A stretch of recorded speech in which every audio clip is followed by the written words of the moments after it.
네, 오늘장 랭킹5 시작해 보도록 하겠습니다.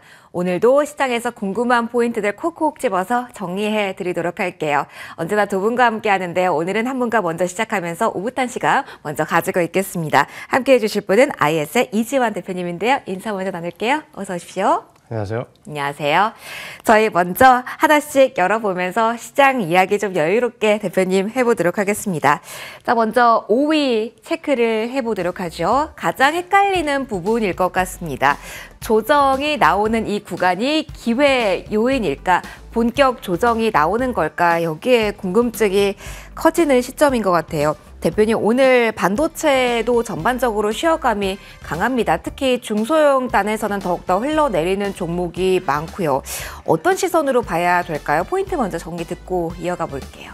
일단 이제 이번 주에 미국의 빅테크 기업들이 실적 발표를 하는 영향을 상당히 많이 받고 있습니다. 어제 이제 마이크로소프트와 구글이 실적 발표를 했고, 아마 이제 내일 아침이면 아마존과 애플의 구글 실적이 나올 텐데, 아마도 이런 부분에 우리 시장 영향을 상당히 많이 받을 수 있고, 최근에 특히 이제 미국 증시를 보면 AI 모멘텀과 관련된 부분에서 이번 실적 시즌을 거치면서 옥석 가리기가 활발하게 일어나고 있습니다. 예를 든다면 엔비디아 같은 경우는 실적이 여전히 공허행진을 하고 있고, 마이크로소프트 같은 경우도 실적이 상당히 AI 소프트웨어와 관련된 부분에서 특히 클라우드 매출이 받쳐주면서 소폭 조정은 받지만 전체적으로 추세에 영향이 없습니다. 다만 예를 든다면 AMD 같은 종목은 AI 모멘텀이 상당히 크게 부각이 되었지만 실제 매출 연결되는 부분이 작다라는 점에서 실적에 대한 부분이 좀 우려스럽게 발표가 되기도 합니다. 그러니까 이런 부분을 보면 우리가 전반적으로 미국 빅테크 기업들이 AI 모멘텀을 바탕으로 해서 상당히 주가 등락이 크게 나왔는데, 여기서 실적이 정말 이 그 주가를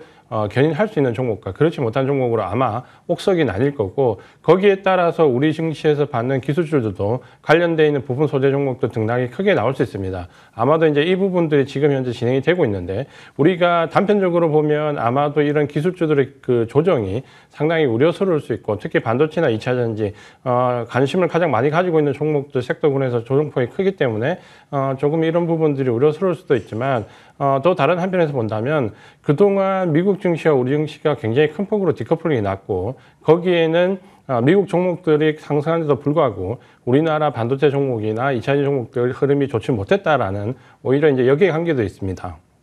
그걸 본다면 오히려 이번 빅테크 기업들의 실적 발표를 전후로 해서 이런 디커플링이 좀 줄어드는 갭을 좁히는 시기가 좀 될 수도 있습니다. 오늘 이제 우리 증시가 생각보다 많이 낙폭이 크지 않고 코스닥의 일부 부분 소재들 위주로 낙폭이 컸다라는 부분은 바로 이제 이런 걸 반증이라 할 수 있는데, 이런 부분들을 본다면 오히려 반도체 같은 섹터 같은 경우에는 오히려 이번 조정 구간에서 정말로 실적이 좋은 종목과 그렇지 못한 종목이 나뉠 거고, 주도주를 좀 압축하고 정말 핵심적인 주도주로 재편할 수 있는 제가 볼 때는 좀 기회라고 판단이 됩니다. 이런 흐름은 아마 미국 증시에서도 동시에 일어날 건데, 그렇게 본다면 지금부터 시작해서 아마도 이번 달 21일 엔비디아 실적 발표 전까지 약 한 20여일 정도의 기간 동안 활발하게 기술주들의 옥석 가리기가 진행이 될 겁니다. 여기에 너무 민감하게 반응하기보다는 어느 종목이 정말 실제적으로 실적이 늘어나는 섹터인가를 좀 냉정하게 판단해서 이쪽으로 조금 포지션을 옮겨가거나 강할 필요가 있는, 조정을 활용해서 절대 두려워하기보다는 포지션을 재편하고 오히려 더 주도적으로 재편할 수 있는 기회가 될 수 있다. 이렇게 말씀을 드리겠습니다. 그럼 대표님, 그동안 약간의 성장 기대 플러스 이벤트에 발맞춰서 오른 종목은 또 다른 시선이 필요하다는 조언을 주시는 건지, 그리고 사실은 시장 전반적으로 코스닥보다는 코스피 중심으로의 분위기가 이어질 수도 있다라는 진단도 나오고 있어서 IT대의 옥석 가리기 그 포인트도 함께 봐야 될지도 궁금합니다. 일단 이제 아마 이제 중소형주보다는 대형주 흐름이 상당히 좋고요. 그러니까 이런 현상은 우리가 금리 동결 시기에는 항상 나왔던 현상입니다. 그래서 중소형주보다는 대형주 위주의 관심을 좀 표명하시는 게 좋고, 특히 이제 중소형주 같은 경우는 AI 모멘텀이 작년 5월달 불어난 이후에 7배, 8배, 뭐 5배 오른 종목들이 속출합니다. 그러니까 이런 종목들은 솔직히 보시면은 아마 실적 대비로 해서 오히려 밸류가 상당히 지나치게 높아졌다는 부분도 있기 때문에 이런 부분에 대한 조정은 아마 이번 구간에서 상당히 진행될 가능성이 높고, 그렇게 본다면 상대적으로 오히려 삼성전자나 하이닉스 같은 경우는 주가가 그렇게 생각보다 많이 뛰지는 않았습니다. 오히려 이번 구간에서 조금 조정을 거친다면은 추가적으로 한번 매수할 수 있는 기회가 올 수 있다는 점에서 지금은 부품 소재 쪽에서 기대감이 컸던 종목보다는 실제적으로 실적이 받쳐주는 종목 쪽으로 포커스를 맞추는 게 좋다. 이렇게 말씀을 드리겠습니다. 기존 보유 종목도 일단 수익을 실현할 수 있으면 실현하자로 정리를 일단 중소형주 중심으로는 해도 될까요? 그러면? 일단 비중을 좀 줄였다가요. 과연 여기서 새로운 그 부품 소재 쪽이 나을지 아니면 오히려 하이닉스나 전방산업 쪽으로 들어가는 것이 나을 건지를 조금 비중을 줄여서 현금을 두고 이번 구간에서 제가 볼 때는 한 2, 3주간 천천히 이 진행 사항을 좀 보면서 판별을 하시는 게 좋을 것 같습니다. 알겠습니다. 반도체에 대해서 대표님의 의견 듣고 있었습니다. 그 사이에 저희 함께해 주시는 위원님도 와주셨습니다. 위원님 와주셔서 감사해요. 안 오시나 조마조마했습니다. 죄송합니다. 예. 아유, 대표님 얼굴에도 미소가. 저희 화목하게 셋이 예. 바로 질문 드려도 될까요? 예, 예. 저희 반도체 이야기 마침 딱 키보드 하나 열었을 때 와주셨는데요. 그러면 이것도 궁금합니다. 사실 많이 궁금하실 부분이 반도체 중소형주 많이들 가지고 계시잖아요. 오늘 그쪽은 계속 떨어지는데 2차전지 쪽에서는 일부 종목에서는 그래도 약간은 중소형주 쪽에서 올라오는 그러니까 가격적 메리트가 다르잖아요. 이 부분들에서 대응이 필요할지도 일단 궁금합니다. 우리가 이제 반도체 중소형주 같은 경우는 그 이벤트 드리븐이다라는 전략을 우리가 잊으셔서는 안 됩니다. 이번 주말에 이제 애플의 XR 기기가 나오고 우리가 이제 삼성의 갤럭시 24가 나왔기 때문에 온디바이스 관련주들에 대한 어떤 퍼포먼스는 이미 다 보일 만큼 보였다라고 말씀드릴 수가 있겠습니다. 제가 이제 M10에서 꾸준히 말씀드려왔던 것들이 속도 조절론이라는 거죠. 우리가 HBM 같은 경우는 지금 없어서 못 파는 그리고 HBM이 몰고 오는 산업혁명은 지금도 우리가 생각하는 것보다 빠르게 진행됩니다. 그렇지만 온디바이스라든지 CXL 같은 경우는 서서히 움직인다는 거죠. 같은 반도체인데 예를 들어 드리면 그거겠습니다. 지금 HBM과 관련된 대형주들 같은 경우는 지금도 계속해서 팍팍팍팍 늘어나요. 서버가 막 여기저기서 막 중구난방으로 투자가 들어가는 거죠. 온디바이스 같은 경우는 내가 이것을 구매해야 매출이 일어납니다. 근데 내가 이것을 구매하는 시점은 지금 여러분 갤럭시 24가 나오면서 관심을 갖고 있고 그다음에 애플의 XR기가 나온다 하더라도 내가 구매하는 거와의 괴리감이 있죠. 그런 부분들이 있기 때문에 중소형주들은 이미 조정을 한 차례 받을 수 있다. 그러니까 반도체에 대해서 옥석가리기를 해야 된다. 지금 2차전지 관련주들은 지금 이제 에코프로가 오늘 이제 미국의 폐배터리 업체와 이제 그 MOU를 이제 체결을 한 부분들이 있죠. 근데 저는 이 부분에 대해서는 조금 우리가 고민해 봐야 된다라고 말씀드릴 수가 있겠습니다. 예를 들어서 저하고 이주환 대표님하고 어떤 사업을 한다라면 처음에 이제 이주환 대표를 만나야 되겠죠. 그다음에 이제 우리 언제 또 사업 계획에 대해서 논의합시다라고 약속을 잡겠죠. 그다음에 이제 정식으로 이제 사업이 된다라면 이주환 대표와 차영주가 무엇을 땡땡을 한다라고 발표를 하겠죠.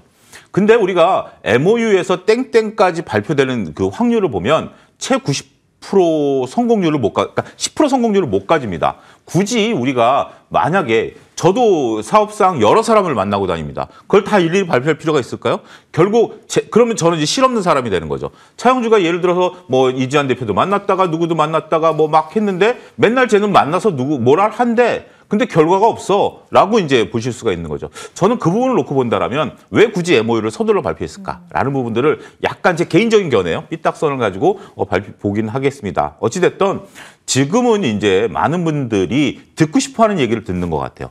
반도체도 그동안에 우리가 온디바이스라든지 CXL 관련되어 있는 것들이 퍼포먼스를 보일 것이다. 그다음에 2차 전지를 갖고 계신 분들은 난 반도체는 모르겠고 2차 전지에 있어서 긍정적인 얘기가 나오기를 기다리셨던 것 같아요. 거기에 반응을 하는 것이지 본질적인 가치, 온디바이스도 그렇고 2차 전지도 그렇고 아직 본질적인 가치가 퍼포먼스를 보일 단계는 아직은 우리가 아닌 것 같다. 이 부분을 좀 구분해서 보실 필요가 있지 않겠는가. 다 나쁘다라는 얘기는 아니에요. 하지만 이들이 정말 성과로 나타나는 시기, 온디바이스도 성과가 나타나는 시기가 있을 거예요. 그리고 2차 전지도 분명 성과가 나타날 겁니다. 저는 그거 믿습니다. 하지만 지금 당장 우리가 너무 서둘러서 볼 필요는 없지 않을까 구분하도록 하겠습니다. 주목받을 수 있는 타이밍이 있으니까요. 그렇죠. 그때를 기다려보자라는 관점에서 조언까지 함께해 주셨습니다.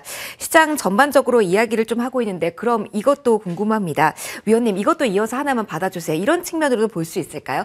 고 PBR, 저 PBR 이걸로 지금 상황이 너무 많이 나뉘고 있다. 이런 시각으로 그냥 판단하는 건 어떻게 보세요? 그렇습니다. 지금 이제 우리가 고 PBR이라고 본다라면 이게 조금 회계적으로 저도 이제 얼마 전에 재무제표 투자의 힘이라는 회계책을 썼습니다만 이게 이제 회계적으로 볼 때 이게 딱 PBR을 고 PBR, 저 PBR을 구분하기는 어려워요. 왜냐하면 PBR이라는 개념이 만들어진 게 1930년대거든요. 우리가 이제 벤저민 그레이엄이 1930년대에 대공황식에 이제 이런 것들을 만들었는데 PBR이라고 본다라면 우리가 좀 여러 가지 개념들이 좀 있어야 되죠. PBR이라는 게 자산 가치이지만 우리가 성장주들의 자산 가치를 회계상 체크를 못 해요. 네이버의 PBR이 뭘까요?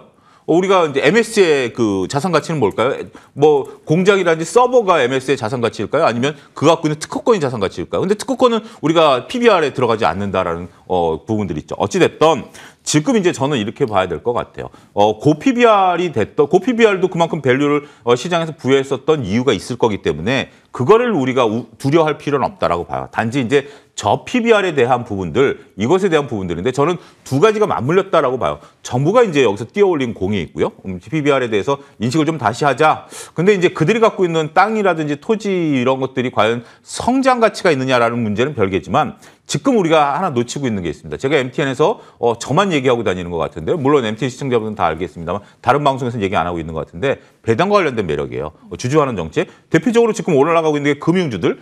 그다음에 자동차 이거 아니겠습니까? 이거 아직 여러분들 금융주 사셔도 되고요. 자동차 사셔도 배당 받으실 수 있어요. 언제 배당? 2023년 회계 말에 대한 배당을 아직 받으실 수 있다는 거죠. 특히 SK 같은 지주사도 마찬가지입니다. 그것을 확인하는 방법은 여러분들이 가장 간단합니다. SK 차트를 한번 띄워보시고요. 삼성전자 차트를 한번 띄워보십시오. 삼성전자는 12월 31일 기준으로 했을 때 배당락이라는 표시가 나올 겁니다. 어떤 여러분들이 HTS를 키신든지. 근데 SK라든지 현대차를 딱 키시면 배당락이라는 단어가 안 보입니다. 그거는 3월 달 기준으로 배당을 준다라는 거거든요. 이것이 맞물리면서 지금 올라가는 거예요. 단순하게 PBR로 올라가는 것들이 아니라 그러면 삼성전자 PBR은 낮은데 왜 안 올라갈까요? 이런 부분들을 구분하실 필요가 있어요. 아직까지 SK, 금융주, 증권주, 그다음에 자동차 관련주들, 포스코 그룹주들 이런 것들 다 배당 아직 받으실 수 있다. 배당을 잘 받게 된다면 연간 은행이자만큼 나오죠. 그 부분 두 가지예요. 그러니까 지금 근데 내가 배당주를 사가지고 배당락이 돼서 떨어지면 오히려 그것도 날아가는 거 아니야? 근데 우리가 그렇죠. 10월 달에 배당주 사는 이유가 뭐죠? 실제 배당 받으시는 분들의 주식을 넘겨주기 위한 거죠. 지금은 그 단계입니다. 이런 것들을 잘 보셔야 되지 않을까 싶습니다. 위원님께서 이야기해 주신 부분이 오늘 가장 궁금한 부분이 아니실까 싶습니다. 저희 다음 키워드에서 배당 관련 포인트 안고 있는 종목군들 그 이야기 깊이 있게 해볼 테니까 조금만 더 기다려 주시고요. 저희 그 전에 따로 여쭤보진 않았습니다. 대표님께 2차 전지 관한 이야기도 살짝 여쭤보고 넘어갈게요. 그 안에 뭐 배당 매력, 저PR 종목도 섞여 있고 오늘 모멘텀 안고 있는 종목도 일부 있어서 그렇게 보이는 걸까요? 아니면 2차 전지 바닥 다지기 조금은 움직이는 신호가 나왔다라는 힌트가 될 만한 부분도 있을까요, 대표님? 오늘 이제 좀 급등하는 모습을 좀 보여주고 있고, 근데 사실 뭐 급등과 급락이 계속해서 반복되고 있고, 지금 2차 전지에 우리가 기술적인 부분을 좀 본다면 펀더멘탈을 제외하고 상당한 주가를 밀었다가 공매도 한매가 들어올 때 중간중간 급등하는 모습인데, 이 중간에 급등할 때 만약에 따라가면 대부분 공매도 한매하는 그 잠깐 구간에 몰리게 됩니다. 그러니까 이게 아직까지 추세적으로 반전이 되려면 일단은 EV 전기차 파트에서 시적 가이던스가 상향으로 좀 전환이 되어야 될 거고, 여기에 리튬 가격이 바닥을 잡고 상승하는 모습이 좀 나와야 됩니다. 이 두 가지가 선행되어야 되는데 사실 아직까지 그렇지는 않죠. 그러니까 1분기가 저점을 형성할 수 있는 구간이지만 상승 전환하기는 아직까지도 만만치 않은 구간입니다. 그러니까 여기서 만약에 예를 들어서 비중을 조금 더 확대하거나 혹은 우리가 속칭 얘기하는 물타기를 하게 되면 또다시 상당한 기간 동안 또 기다려야 될 수도 있습니다. 그러니까 지금은 반등이 나오더라도 추세적인 반등이 확인되기 전까지는 두 가지 꼭 EV의 시적 가이던스 상향과 여기에 리튬 가격이 상향 전환되는 것을 확인을 하고 대응을 하시는 게 좋을 것 같습니다. 알겠습니다. 아직은 이런 신호가 또 한 번 나왔네요. 이어가 보도록 하겠습니다. 4위 열고서요. 4위부터는 저 PBR 키워드 중심으로 움직일 거니까요. 또 다른 시선도 봐주세요. 그런데 저 시장에 저 PBR 관련주는 많습니다. 뭐 어제 기준으로 봤을 때 코스피 시장에서만 뭐 500여 개 단순 계산했을 때요. 금융주는 어떻게 봐야 될까요? 금리 인상기의 수혜주라는 관점에서는 물음표긴 한데요. 어떻게 봐야 될까요? 대표님과 이야기 이어갈게요. 이지원 대표님, 그러면 아직이라는 신호가 나오고 있는 쪽이 아니라 이쪽은 지금 시간대를 맞이한 걸까요? 아니면 우리가 지금 잊고 있는 리스크 요인들이 있는지 궁금해요. 금융주는 괜찮은 걸까요? 일단은 이제 좀 전에 위원님이 말씀하신 것처럼 금융주는 상당한 배당 매력도 있고 자사주 매입과 자사 소각에 대한 부분이 분명히 이슈가 좀 되어 있습니다. 다만 이제 정책적인 리스크도 분명히 안고 있기 때문에 이 두 가지가 좀 교차하는데 이번 주 지난주 후반부터 이제 급격하게 저 PBR주 정책당국 금융위원회에서 일단은 일본형 모델을 기반으로 해서 벤치마킹해서 우리도 저평가되어 있는 종목들의 주가를 좀 끌어올려 보겠다라는 어떻게 보면 또 하나 이제 정치 부양책을 발표를 한 건데 여기에 영향을 좀 크게 받고 있습니다.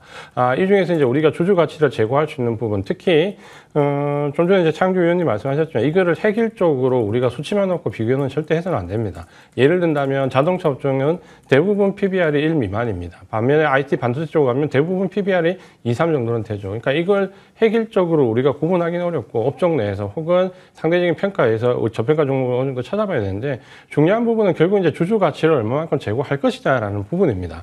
우리가 저평가되어 있는 가장 큰 증시의 원인은 항상 지정학적 리스크에서 많이 찾았지만 사실 똑같은 지정학적 리스크가 우리보다 더 큰 대만 같은 경우는 우리보다 훨씬 고평가되어 있습니다. 왜 지정학적 리스크가 우리보다 더 큰데도 불구하고 대만 증시가 더 우리보다 고평가되냐라고 보면 단적으로 대만은 시가 배당률이 우리의 2배에 이릅니다. 그러니까 우리가 최근에 한 3, 4년 동안 배당률이 2배 정도 높아졌는데도 불구하고 2% 전후에서 왔다 갔다 하는데 대만은 4% 전후죠. 그러니까 그만큼 배당률에서 차이가 많이 나기 때문에 주주 가치가 많이 제고가 돼야 되는데 금융주 같은 경우는 분명히 이제 외국인들이 장기 투자하면서 우리나라에 대해서 계속해서 두 가지를 요청했었죠. 하나는 자사주 매입과 하나는 중간 배당입니다. 이게 허용된 게 작년 주가가 급락할 때 너무 상황이 안 좋았을 때 이게 허용이 됐거든요. 그래서 작년부터 자사주 매입이 가능해졌고 중간 배당도 가능해졌습니다. 다만 지금 이 금리 마진차, 예대 마진차에 관련된 부분에서 정부에서 계속해서 금융업체, 특히 은행을 중심으로 해서 자사주 과도한 자사주 매입이나 혹은 배당이나 혹은 직원들에 대한 보너스라든지 이런 부분에 대해서 분명한 규제안을 좀 들이밀었기 때문에 사실 이런 부분들이 저평가됐던 요인이라고 보면 지금 현재 이런 부분들이 개선되는 것은 금융주에 분명히 하나의 큰 좋은 포인트가 됩니다. 다만 이제 정책적 리스크는 제가 볼 때 계속 안고 갈 수 있을 것 같고 특히 우리가 저평가의 대표적이라면 은행과 자동차의 두 개 업종을 볼 수 있는데 그걸 제외하고는 대부분 개별 종목 위주로 봐야 되는데 그렇게 본다면 자동차 은행에 집중할 수밖에 없는데 은행은 상대적으로 정부 정책이 어떻게 바뀌냐에 대한 리스크를 안고 있기 때문에 이 부분을 고려하셔서 투자 방향을 설정하시는 게 좋을 것 같습니다. 정부 정책의 방향에도 크게 흔들리긴 하지만 그쪽은 어떻습니까, 대표님? 사실 PF 쪽의 리스크를 얼마만큼 안고 있는지 그 비중에 대해서도 이전에는 정말 많이 생각을 했잖아요. 그에 대한 우려는 지금 하지 않아도 되는 구간인지도 궁금해요. 물론 이제 염려를 해야 되죠. 근데 PF가 우리가 절대적인 수치보다는 상대적인 전체적인 매출의 영역 구조에서 비율로 봐야 되는데 사실 비율로 따져서 더 위험한 거는 보통 증권회사나 지금 보험회사가 조금 더 위험하다고 나와 있고 상대적으로 은행은 금액은 좀 크지만 전체적인 규모 대비로 해서 그렇게 리스크가 큰 편은 아닙니다. 그러니까 이거는 우려할 필요가 없는데 문제는 이제 원하는 만큼 과연 배당이 나올 것이냐라는 부분과 대부분의 은행주들의 지금 현재 지배 구조를 보면 60% 이상의 외국인들이 보유를 하고 있는데 여기에 대량의 고배당을 하는 것을 정부가 허용하겠느냐 이런 부분에 대한 리스크가 오히려 제가 볼 때는 주주 가치 제고에서 더 크지 않을까 이렇게 말씀을 드리겠습니다. 그러면은 뭐 감익이 되고 있다라던가 다른 요인들은 일단 1차적으로는 지금 주가에 크게 반영되지 않는 구간이라고 생각하고 당장의 분위기를 먼저 봐야 된다라고 정리해도 될까요? 일단은 이제 지금은 시장이 코너에 몰려 있을 때 이런 정책이 쏟아지면 아무래도 이쪽으로 매수세가 확 몰리죠.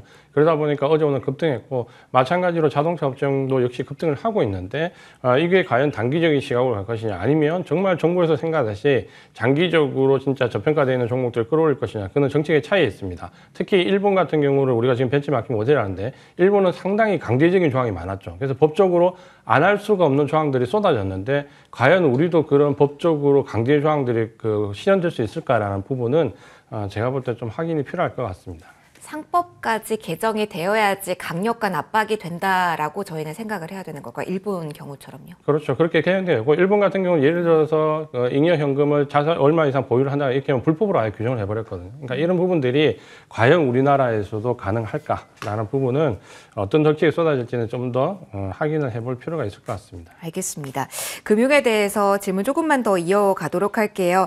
그러면 차 의원님, 시장이 생각하고 있는 그림은 문득 그 생각도 듭니다. 메리츠 금융지주의 그림을 생각하고 있는 걸까요?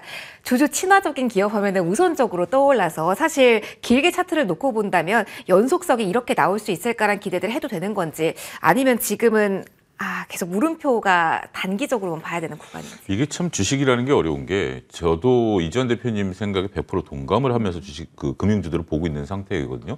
근데 제 생각과 다르게 금융주들은 지금 올라가고 있는 상황이죠. 그렇기 때문에 이게 항상 그러니까 뭐 저희들도 이제 시장을 보고 분석을 해서 여러분들에게 말씀드리는 게 주요 임무이긴 합니다만 저희들이라고 항상 이렇게 맞출 수 있는 건 아니에요. 근데 이 금융주들에 대한 시각은 조금 우리가 냉정하게 볼 필요는 있을 것 같아요. 가장 큰 것은 우리가 이제 금융주들 배당을 아직 이제 받을 수 있다라고 말씀을 드렸는데 배당과 관련해서 이제 12월 말일까지 이제 결산을 해야 되는 지금 이제 막 결산을 하는 단계에 있습니다. 근데 정부가 가끔 툭툭 한마디씩 던지죠. 지금 이제 PF 대출에 대해서 대손 충당금을 좀 많이 쌓아라. 그다음에 이제 뭐 소상공인에 대해서 대손 충당금을 쌓아라. 대손 충당금이라는 것은 제가 이제 은행이고요. 제가 이제 이지한 대표님한테 1억을 빌려줬다라고 칩시다. 근데 이지한 대표님이 지금 한 5천만 원 못 갚을 것 같아. 지금 이제 예를 들어서 그러면 그 5천만 원을 비용으로 이번에 떨어버리는 거거든요. 그게 이제 대손 충당금입니다. 근데 우리가 이제 PF라든지 아니면 뭐 소상공인분들이 조금 대출을 못 갚을 가능성이 좀 있기 때문에 그걸 인위적으로 높이라는 거죠. 물론 이전 대표님 저한테 1억을 다 갚았다라고 한다면 나중에 그 5천만 원은 다시 환입이 됩니다. 그래서 이익이 되는 부분들이지만 지금 당장 이것이 아직까지 가이드라인이 정해지지 않았다라는 측면에 있어서는 저도 선뜻 좀 투자하기 어려운 섹터인 것 같아요. 근데 다른 한편으로 보면 외국인들이 참 좋아요. 네. 그런 것들 때문에 이게 좀 올라가는 걸 보면은 이게 참 손은 안 나가지만 올라가는구나라고 이제 되는 부분들인데 이런 뉘앙스도 좀 좋을 것 같아요. 외국인들 입장에서 보면 우리 그 포트폴리오 구성해서 들어오잖아요. 그러니까 이제 금융 섹터도 하나의 포트폴리오죠. 이게 10개를 사니까 그 중에서 하나는 이제 금융주를 산다라고 말씀을 좀 드릴 수가 있겠죠. 근데 지금 우리는 그게 아니잖아요. 3개, 2개 사잖아요. 그럴 때 금융주를 산다라는 것은 리스크가 커질 수 있다라는 측면에 있어서는 조금 투자가 어려운 부분들이 아니겠나 싶습니다. 근데 오늘 이제 윗꼬리를 그러니까 이제 오늘 좀 강한 장대 양봉 뭐 KB금융 같은 경우 한 8% 정도 솟아내고 있기 때문에 이제부터는 보유자 영역이 아니겠나. 우리가 이제 이 상황을 알되 이 상황에 따라서 매번 맞춰서 행동할 수는 없잖아요. 그래서 이제는 보유자 영역으로 들어간 부분들이 아니겠나 이렇게 좀 정리를 해드리고 싶습니다. 계속 관련된 이야기 이어가 보도록 하겠습니다. 일단 키워드 자체는 바꿔볼게요. 하지만 큰 틀은 비슷하게 갈 것 같습니다. 3위 열어주실까요? 자동차 이야기 해볼게요. 여기는 뭐 실적하면 빠지지 않는 쪽, 배당에 대한 이야기도 시원하게 할 수 있는 쪽. 그렇기 때문에 보유자의 영역이 아니라 조금 더 다른 시선도 가능할지 궁금합니다. 이지원 대표님. 핑퐁으로 봐야 될까요? 오늘은 현대차가 7%로 더욱더 강합니다. 둘 사이에 이런 팽팽한 긴장감에서 또 다른 힌트가 될 수 있을지 오늘장까지 나오는 연속성 어떻게 정리해야 될까요? 일단 이제 단기적으로 너무 상승이 이제 가파르게 좀 나오고 있고 우리가 지난 이제 연초에 하락했다가 상승했던 구간에서는 어떻게 보면 이 자동차주가 금리 인하 수혜 쪽으로 해석이 좀 많이 되었고 지난 연말에 금리 인하 수혜가 그때는 이제 3월달 조기 금리 인하에 대한 기대감이 높아지면서 여기에 자동차 업종, 은행 업종, 제약바이오 업종이 대표적으로 금리 인하 수혜로 기대가 되면서 많이 올랐죠. 거기에 이제 부합을 좀 했다가 조기 금리 인하에 대한 기대감이 스물스물 이제 감소해 가면서 오히려 자동차주는 조정을 좀 받았는데 우리 증시에서 이제 느닷없이 이제 저 PBR주와 관련된 부분에 모멘텀이 불어오면서 대표적으로 우리가 생각하는 게 뭐 알고 계신 것처럼 자동차나 은행입니다. 특히 이제 자동차 같은 경우는 작년 한 해 실적이 계속 좋았는데도 불구하고 어떻게 보면 지난 1분기 때부터 계속 실적 피크론이 지금까지도 피크론이 계속 갱신되고 있습니다. 그러니까 어떻게 보면 좀 억울할 수도 있는데 그만큼 지금 현재 자동차 업종에 대해서 저평가에 대한 부분은 뭐 이번 상승 시즌까지 현대차가 뭐 PBR이 0.5, 뭐 기아자동차도 0.6배밖에 안 되거든요. 그러니까 상당히 저평가되어 있는데 사실 자동차 업종이 원래 그 PBR 자체는 상당히 낮습니다. 그러니까 자동차 부품도 마찬가지고 아마 섹터별로 평가를 하면 자동차 업종이 아마 PBR이나 PER이 가장 낮을 겁니다. 그러니까 원래부터 좀 저평가되어 있는 상태고 그거는 산업의 구도가 이전의 자동차 업종에서는 이 모멘텀이 그렇게 펀더멘탈적으로 변하지가 않았습니다. 그러니까 일정한 이익, 일정한 그 매출 범위 안에서 계속해서 반복적으로 나왔는데 사실 지금은 이제 자동차 업종을 단순하게 전통적인 업종을 좀 보기는 어렵습니다. 가장 큰 이유가 이제 EV 관련된 쪽에서 큰 변화가 들어오고 있고 이 전기차로 들어오면서 이게 자동차냐 IT냐라고 할 정도의 이제 많은 변화를 겪고 있기 때문에 새로운 모멘텀도 있고 실적도 나쁘지 않은데 특히 그 가운데서도 글로벌한 완성차 업자 중에서는 토요타와 현대차, 기아그룹이 가장 앞서 있습니다. 그러니까 이익 구조도 가장 좋았고 지금 현재 받고 있는 전기차에 대한 데미지도 가장 적습니다. 왜냐하면 이전부터 하이브리드에 대한 비중이 높았고 SUV나 고급형 자동차 제네시스 같은 비중이 높았기 때문에 사실 현대차, 기아 같은 경우는 작년에 미국의 IRA 법안과 관련돼서 보조금을 뚜렷하게 또 지급받은 것도 없습니다. 그러니까 올해는 기대치가 좀 있었다가 물러난다는 부분인데 그런 부분을 본다면 리스크도 좀 적죠. 다른 자동차 업체에 비해서는. 그러니까 이런 부분을 본다면 충분히 지금 저평가에 대한 부분의 해소에 대한 모멘텀이 좀 붙을 수는 있습니다. 다만 어제 오늘 보면 현대차가 오늘 7% 넘는 가까이 급등을 하는데 이런 주가의 흐름은 사실 단기적으로 좀 부담스럽죠. 그러니까 필적을 바탕으로 펀더멘탈을 가지고 저평가가 해소되려면 사실 계단식 상승으로 완만하게 올라가야지만 이 제대로 주가가 평가받을 수 있는데 성장주처럼 단기적으로 급등을 하고 또다시 만약에 매물에 부딪혀서 또 급락을 하게 되면 사실 또 시간이 상당히 많이 걸릴 수 있습니다. 그렇게 본다면 일단 단기적으로 보시는 분들은 오늘이나 내일 정도에 너무 단기에 급등할 때 조금 비중을 줄이시는 것도 괜찮을 것 같고요. 뭐 장기적으로 보시는 분들은 물론 계속 가져가도 되겠지만 비중 조절은 조금 하시면서 보시는 게 좋겠다. 이렇게 말씀을 드리겠습니다. 알겠습니다. 자동차에 대한 이야기를 해봤고요. 마지막 저 PBR 가지고 있는 저의 키워드 2위 열어보도록 하겠습니다. 저밸류 지주사에 대한 이야기 해볼 겁니다. 이 이야기 위원님과 진행해 보도록 할게요. 이렇게 정책 방향이 나오면 대기업들이 굳이 자사주를 보유할 필요가 없어지니까 수혜인 걸까요? 오늘 오후에도 다시 한번 VI 사이즈가 큰 대형 이 지주사가 걸려서요. 어떤 시각으로 지주사의 랠리를 봐야 되는 걸까요? 그러니까 지주사라는 것이 우리가 평가하기가 상당히 조금 획기적으로 쉽지가 않습니다. 왜냐하면 제가 이제 아이가 있는데 그 아이가 이제 뭐 자수성가해서 큰 부자라고 칩시다. 그래서 아이도 이제 예를 들어서 방송을 한다라고 쳐요. 그러면 그러니까 사업체를 하나 운영한다라고 칩시다. 그러면 아이 사업체를 저한테 넘겨줘야 되나요? 아이 사업체 하나만 평가해야 되냐요? 이 부분에 있어서 이제 고민이 우리나라 대표적인 자사주죠. 그러니까 그 지주사죠. 외국 같은 경우는 아이가 상장을 안 하고 제가 상장됐다라면 저를 통해서 아이 거를 이제 평가를 합니다만 우리는 아이도 상장시키고 아빠도 상장하고 하다 보니까 서로 이제 더블 카운팅에 대한 어떤 얘기들이 좀 있었어요. 근데 지금 이제 포커스는 두 가지인 것 같습니다. 지금 이제 배당을 늘려라라는 부분들이고 두 번째는 자사주를 통한 마법을 부리지 말아라라는 부분들이기 때문에 그러면 단기적으로 저평가돼 있던 부분들이 약간 올라올 수는 있어요. 이게 이제 추세적으로 이제 지주사들을 자사주 플러스 그 자회사 플러스 지주사 밸류 새로 평가하는 게 아니라 지금 조금 억눌렸던 부분들이 올라온다라고 저는 보여지긴 합니다. 특히 이제 외국인들 같은 경우 포트폴리오 구성에서 올라오는 부분들이기 때문에 저는 이제 단기적인 흐름은 좀 있다라고 봐요. 근데 이제 가장 중요한 것은 이전 대표님도 거에 대해서 말씀하셨지만 법이 통과돼야 되는 부분들도 분명 존재하거든요. 그게 이제 아무래도 지금은 입법 기간이 멈춰 있는 기간이니까 4월 이후에 총선 끝나고 법에 대한 개정 이런 부분들인데 제가 볼 땐 큰 문제가 될 것 같지는 않아요. 이거는 뭐 여야가 상관없이 여야의 어떤 관점, 뭐 예를 들어 법인세 같은 경우는 뭐 우리가 서로 간의 시야가 극명하지만 지주회사의 자사주에 관련된 것들은 우리가 이제 코리아 디스카운트의 가장 중요한 모습이었기 때문에 이거는 저는 법이 그렇게 여야 간의 이견이 있을 거로 보여지지는 않습니다. 그래서 일단은 지금은 우리가 억눌렸었던 부분들이 올라오는 부분들이다라고 말씀드릴 수가 있겠는데 아쉽게도 이제 시간이 좀 흘렀죠. 그러다 보니까 어느 정도 이것도 이제 보유자의 영역으로 이제 들어갈 수 있다라고 보여지고 그다음에 이제 오랫동안 고생하신 분들이 이제 좀 안도의 한숨을 쉬는 그런 실험 많이 하시더라고요. 네, 많이 실하죠. 근데 저는 그거 나쁘지 않다라고 봐요. 이게 왜냐하면 이것도 어떤 하나의 어떤 흐름이기 때문에 이 흐름이 계속 지속된다라는 것들 이 부분에 있어서는 그동안 고생하셨던 거 훌 털어버리고 새롭게 보시는 것도 나쁘지 않다 말씀드리도록 하겠습니다. 그러면은 이것만 짧게요, 위원님. 지금 저 PBR 키워드를 가진 대형주 가운데 보유자의 영역이 아닌 쪽, 아직도 매력이 폭발적으로 나오는 쪽 보이실까요? 근데 많은 분들이 현명해지셔서 지금 저평가를 찾는다라는 것은 굉장히 쉽지 않다. 어떻게 보면 이제 가장 중요한 건데 그건 이제 좀 쉽지 않다. 냉정하게 말씀드리도록 하겠습니다. 알겠습니다.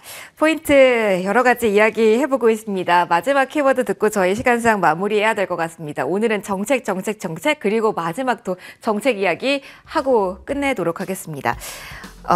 마지막 질문 대표님께 드려볼게요. 대표님, 비슷하게 봐야 되나요? 저 PBR 이야기도 결국은 정책성 모멘텀이고요. 원격 진료 역시 정책적 모멘텀이라는 시선으로 대응을 해야 될지 아니면 사이즈가 다르기 때문에 개별 대응 필요할지 궁금합니다. 역시 마찬가지고요. 정책 관련돼서 봐야 되고 지금은 아무래도 총선을 앞두고 있기 때문에 관련된 정책들이 정말 많이 쏟아질 수 있습니다. 그때마다 모멘텀이 붙을 거고 관련주 등락이 나올 건데 역시 비대면 진료도 역시 굉장히 매력적이죠. AI 관련된 부분도 있고 지금 현재 의료 인력 부족과 우리가 팬데믹을 거치면서 비대면에 관련돼 있는 욕구도 커졌고 하지만 역시 마찬가지로 법제화가 굉장히 첨예한 부분입니다. 여기는 법제화가 제대로 진행되지만 아예 산업 자체가 성장할 수 없기 때문에 역시 이 부분도 법제화되는 과정을 봐야 되고 제가 볼 때 이 비대면 관련된 진료의 법제화는 아주 순탄치 않은 과정을 거칠 것 같고 시간도 굉장히 오래 걸릴 것 같습니다. 그러니까 이런 부분들을 본다면 지금 아마 총선을 앞두고 계속해서 정책들이 쏟아질 텐데 그 부분을 펀더멘탈적으로 길게 보기보다는